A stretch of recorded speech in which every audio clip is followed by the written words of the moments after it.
And we're back with our vocabulary for Chapter 2. Let's take a look and then go ahead and take your quiz. You'll have 2 attempts, and it's matching. There's a lot of vocab, so it's 15 points.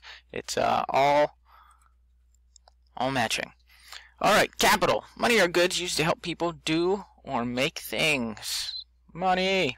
Alright, entrepreneurship, the act of running a business and taking on the risks of that business. It's like a small business owner or maybe a large business owner.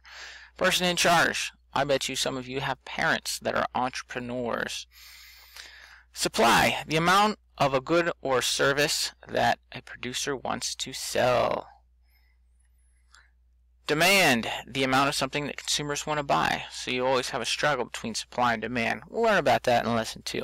Scarcity is a lack of a resource. Think of it as if something is scarce, there's not a lot of it around. So like maybe rare would be another word. Opportunity cost, what is given up, such as time or money, to make or buy something. Traditional economy is an economic system in which custom decides what people do, make, buy, or sell. So like ancient times, people were farmers because their dad was a farmer and their grandfather was a farmer. People just kind of do what their parents did. That's a traditional economy. A command economy is an economic system in which a central government decides what goods are made and who will receive them, also known as communism. Recession, a period of slow economic growth or decline.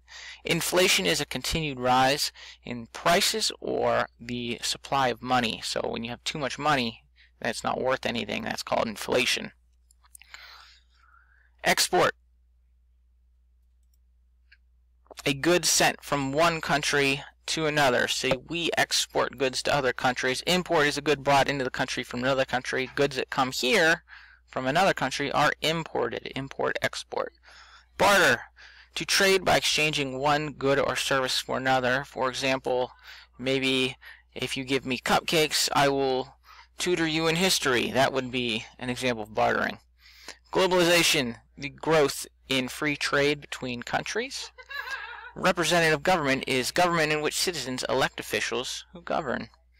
The federal system is government which divides power between a central and state government, like we have here in the States.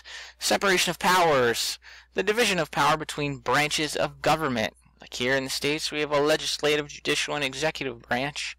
And then we have checks and balances, which is a system in which each branch of government limits the power of the other branches.